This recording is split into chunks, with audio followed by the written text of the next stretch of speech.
Welcome back, friends. It's Anders. Today, we are making the ALAMAGOOZLUM. This is a classic cocktail, unlike any other drink you've ever had. This drink baffles me.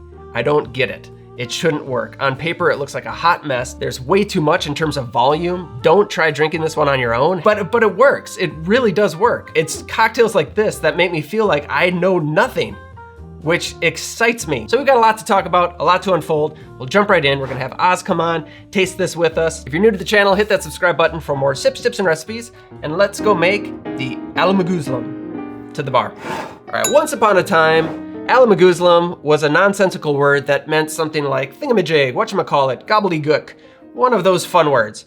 But it's not really used anymore. If you do know the word ALAMAGOOZLUM, it's because you have heard of this cocktail. We first see print of this cocktail in 1939 in Charles H. Baker's A Gentleman's Companion. In that book, he credits J.P. Morgan as the creator of this drink. The same J.P. Morgan from the banking world, and he died in 1913. So this drink is actually much older than that book. Now, J.P. Morgan, not only was he extremely successful in the world of banking, but he was also a very extravagant socialite. He created his own club, his own social club. Now, I don't know, maybe he was serving ALAMAGOOZLUMs there. We'll never know. What we do know is that this drink is absurd. It's gonna be easier for me to talk about it with the ingredients in front of me, so let's just get into it.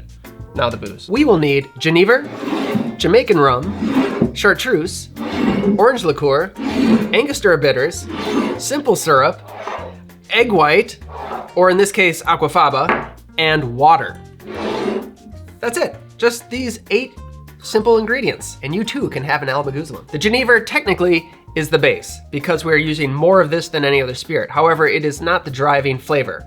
Neither is the Jamaican rum. For me, what I get most is the Chartreuse and the Angostura Bitters. For the Chartreuse, you can use green or yellow, whichever you can get your hands on. I know both are in short supply. If you do have the option, I would recommend the yellow. I've tried both and prefer the yellow over the green. As for the Angostura Bitters, no substitute here. We're using ½ ounce, and it's a strong flavor. Egg white, the original recipe called for ½ an egg white, which is a little tricky. I'm going egg-free, so I'm using aquafaba. It's easier to measure. It's gonna be great. Water, not common in classic cocktail recipes to call for water separately. This adds a bit more dilution, which is needed because it's a very full flavored cocktail, but it also stretches it out in terms of volume, so it's gonna be massive. Let's build. All right, here we go. Get your glassware chilling. I've got 2 glasses chilling because I need one for me, one for Oz, and we're still gonna have a little bit extra after that too. Typically with an egg white cocktail, or in this case aquafaba, I like to do a dry shake first. But I'm gonna be doing a reverse dry shake, so I will explain this later when I do it. Keep that in mind. Right now, into the shaking tin, we can start with the Genever. 2 ounces of Genever. To that, 1.5 ounces of Jamaican rum, 1.5 ounces of yellow Chartreuse. Already, this seems like way too much Chartreuse. You'll see. ½ an ounce of orange Curaçao. Now, if you don't have orange Curaçao, you can use a triple sec, which is gonna be a drier orange liqueur. And I've tried it with drier orange liqueurs, thinking that would actually be better because this is pretty sweet, as is with the Chartreuse and the simple syrup and all that stuff. But for me, it works really well with the Curaçao. So I'm sticking with the orange Curaçao. Now for the Angostura Bitters. So to make this easier, take off the little rubber stopper, ½ an ounce of Angostura Bitters. This one is kind of crazy. 1.5 ounces of simple syrup. That seems like a lot of sugar. It is a lot of sugar. 3/4 ounce of aquafaba, or ½ an egg white, and then 2 ounces of water. Okay, now we can grab ice and shake. This shaking tin is about half full, so we have to be very careful here. Make sure you have a good seal. I already see some leakage here. We've got some liquid wanting to come out. Take a little paper towel, just make sure we get all the liquid out. Maybe don't wear a nice shirt or a white shirt. Very carefully shake this up until it's cold. There we go, it's working.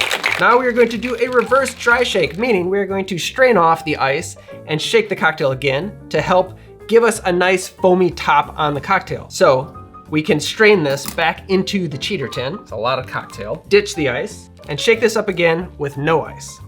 15 seconds or so, hold it tight. Now grab your chilled glasses. We could open pour right into the glass. I'm gonna run it through a fine strainer just to get some of these larger bubbles that have formed on the top, and there's plenty left over. So I'm going to give each of us a little sidecar.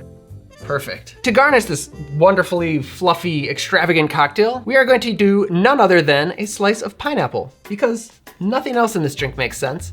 And that's actually what the original recipe called for. And there we have the ALAMAGOOZLUM. Cheers. Oz, would you like to join me? Sure. All right, I'm excited. Cheers.